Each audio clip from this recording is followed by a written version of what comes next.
주 안에서 사랑하는 여러분, 수많은 사람들이 이곳저곳 모여 살아가곤 있으나 실제 홀로 살아가는 사람들이 많다는 것을 여러분들은 아시는지요? 우리나라 전체 인구 가운데 1인 가구가 얼마나 된다라고 생각하십니까? 놀라지 마십시오. 무려 800만 가구에 육박한다고 합니다. 다들 휴대폰 하나 끌어안고 자기만의 공간에 갇힌 현대인들은 그저 외로움에 찌들어 살아간다고 해도 그 표현이 결코 지나치다고 할 수 없는 시대가 되어버렸습니다. 기분 전환용 만남은 많지만 돌아서면 이내 외롭기 마련인 우리가 사는 작금의 현실입니다. 디지털 혁명은 우리 인간에게 신속함과 편리를 주었다곤 하지만 외로움을 안겼습니다. 언제부턴가 식당에 가면 1인석의 비중이 늘고 있고 실제 혼밥 쪽이 늘었습니다. 식탁은 본래 함께함에 있어 그 묘미가 있지 않겠습니까? 먹는 즐거움은 함께할 때 상승한다고 하지요. 어쩜 외로운 식사는 우리 삶의 위험을 알리는 적색 신호일 수 있습니다. 에덴에 찾아온 불행은 물질의 부족 때문이 아니라 관계의 깨어짐이 그 원인이었습니다. 에덴 이후 관계 맺는 것이 더더욱 어려워졌습니다. 공동체의 상실은 뼈아픈 일에 다양한 발생을 가능케 합니다. 홀로 있어 본 사람은 공동체의 축복이 무엇인지 잘 압니다.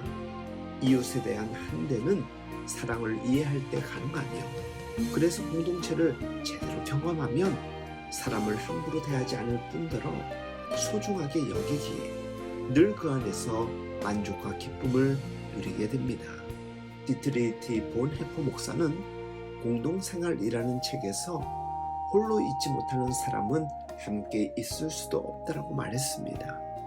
홀로 있는 법을 익힌 사람이 공동체 안에서 건강한 교제를 나눌 수 있습니다. 건강한 관계는 하나님 안에서 회복을 통해서 만들어집니다. 자신의 영혼을 가꾸지 않는 사람은 공동체 생활이 힘듭니다. 우리들 주변을 보노라면 의외로 사람들과의 관계 맺는 일에 피해의식을 가진 사람들이 참 많습니다. 자아의 껍데기에 깨어지지 않은 채 맺고 있는 그런 관계는 겉돌기만 하다가 그칠 뿐입니다. 엘리야가 로덴 나무 아래에서 홀로 누워있을 때는 참으로 힘든 순간이었습니다. 나만 홀로 남아있다는 그 외로움의 무게를 그는 감당하기 너무나도 어려웠습니다. 늘 그 외로움의 무게가 그를 무겁게 짓눌렀습니다. 자신의 약함에 시달렸고 죽고 싶을 정도로 두려움을 느끼게 될 때면 너무나도 견디기가 어려웠던 것입니다. 그런데 그런 경험이 나쁜 것만은 아니었습니다. 외로움 내지는 홀로 있음이 주는 단점이 있듯 그 반대로 장점도 분명히 존재합니다. 엘리야는 외로움과 홀로 있음의 과정을 통하여 하나님의 세미한 음성을 듣게 됩니다. 하나님의 음성이 들리면 놀랍게도 외로움의 병은 치유가 됩니다. 고독 속에도 주님과 밀도 높은 교제를 가질 수 있다면 이마저도 축복이 되는 것이지요. 그래서 교제의 밀도가 중요합니다.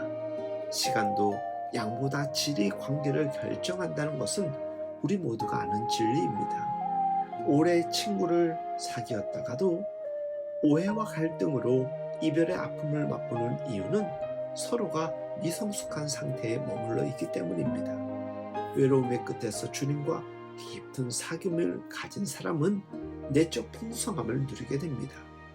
홀로 있을 때나 함께 있을 때나 그 차이가 없어집니다.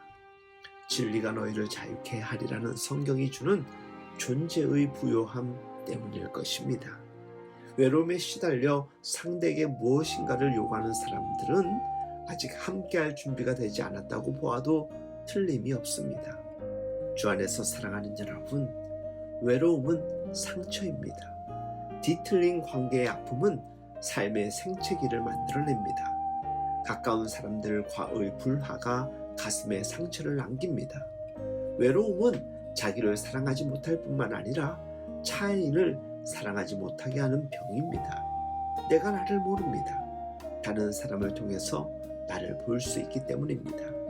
내가 나를 내치면 당연히 남도 나를 내칠 수밖에 없습니다.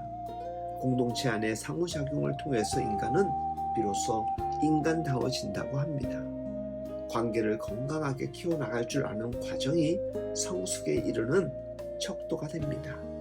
나무가 뿌리를 내리듯 관계도 깊어져 가야 합니다. 건강한 관계는 갈수록 깊고 풍성해집니다. 견고하게 서 있는 나무처럼 꽃을 피우고 어느 순간 열매를 맺습니다. 아름다운 관계를 맺은 삶은 사랑의 꽃이 핍니다. 공동체는 참으로 신비로운 곳입니다. 바울은 교회 공동체를 그리스도의 몸으로 비유했습니다. 몸에 신비가 있고 그 안에서 생명체는 자라납니다. 그 안에는 현대인들이 잃어버린 보화가 감추어져 있죠. 모여서 성경 공부를 하는 모임 정도가 아닙니다. 상업적 방식의 거래가 아니라 십자가 중심의 생명적 결속입니다. 그리스도인의 교제는 마법이나 환상이 아닙니다. 상대를 섬기기 위해 자신을 기꺼이 십자가에 못 박는 자기 희생입니다. 십자가는 우리의 이기심을 못 박습니다. 자아의 변화가 여기에서부터 시작되며 곧 하나님의 성품이 분출됩니다. 서로의 몸 안에서의 상호작용을 통해 깊은 치유가 일어납니다. 외로움의 병을 치유하는 묘약은 놀랍게도 공동체입니다.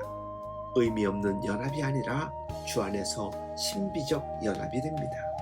그 안에서 치유와 회복, 자유와 평화, 이해와 용서가 오고 갑니다. 공동체 안에 하나님의 임재가 있기 때문입니다. 마태복음 18장 20절 말씀, 두세 사람이 내 이름으로 모인 곳에도 나도 그들 중에 있느니라. 둘이 하나가 될 수 있는 곳, 그곳에서 참된 회복이 일어납니다. 나와 너의 경계선이 무너집니다. 온전히 한몸된 공동체는 강력해집니다. 주님이 지상에 남겨놓으신 것은 공동체입니다. 그것이 바로 신앙의 공동체가 되는 것이죠. 외로움의 반대는 즐거움이 아니라 함께함인 것입니다.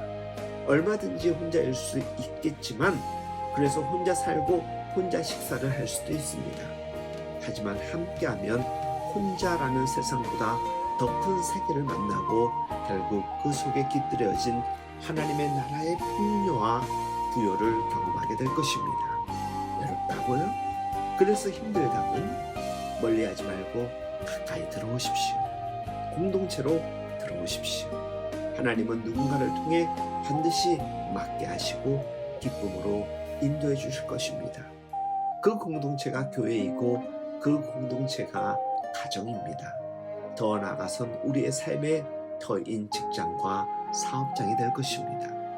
오늘도 예수님처럼 외로움에 눌려있는 이들의 좋은 벗이자 하나님 보내신 청지기가 되실 수 있길, 그래서 여러분들의 삶 속에서 더불어 살아가는 삶의 풍요와 부요를 누릴 수 있길 예수님의 이름으로 축복하며 응원합니다.